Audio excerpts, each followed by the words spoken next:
Hey, what's up? It's another episode of Watch You Strappin, and these are not watch reviews, just quick impromptu wristwatch check of the day whenever I get a chance. And I'm trying to squeeze this in right now. And this is the SBDN069. It's a Seiko solar quartz, as you can see. And yeah, it's pretty cool. Very accurate watch. I think since I last said it when I first got it, which is at least a month, maybe almost 2 months ago, I think it's only gained maybe 5 seconds since then. The last time I checked it, I regularly keep a record of all my watches, how they're doing, and yeah, right now, after all this time, I think the average is plus 0.02 seconds per day, so pretty darn good. And yeah, and you can bet that this is going to be very robust and hold up probably better than any mechanical automatic out there, just because of its movement. But anyways, it's not a review, so we're just going to get into this real quick.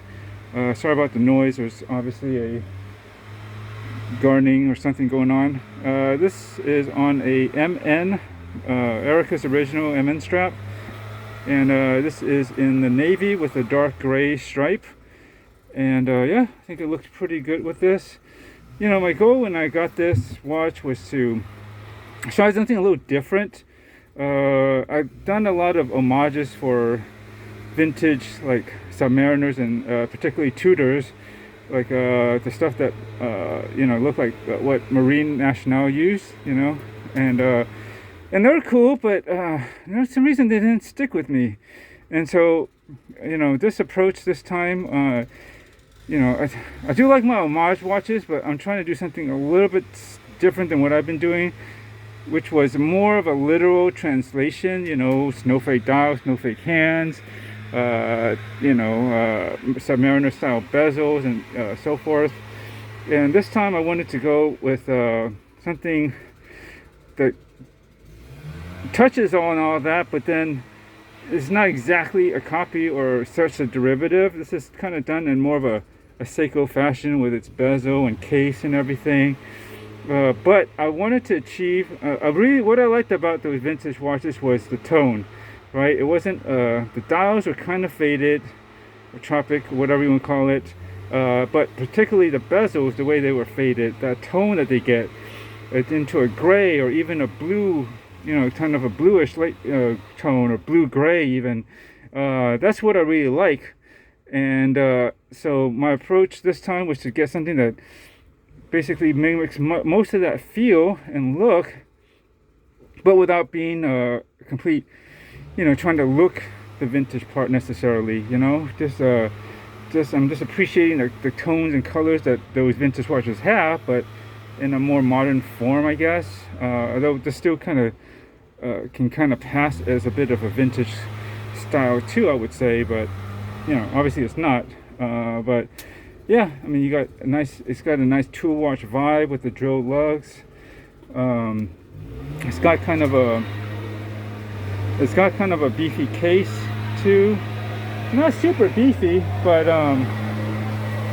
sorry about the noise. Wind, the blower guy's kind of right by the vehicle. What was I gonna say?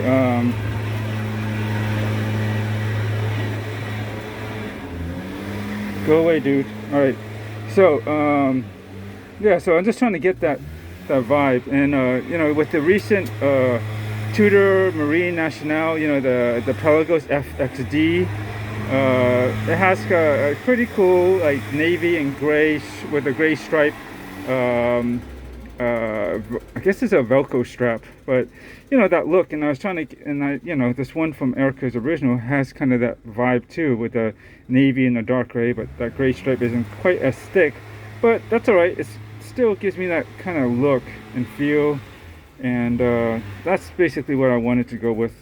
And I'm liking it. It's not that expensive for this particular watch, I don't think. You can get them.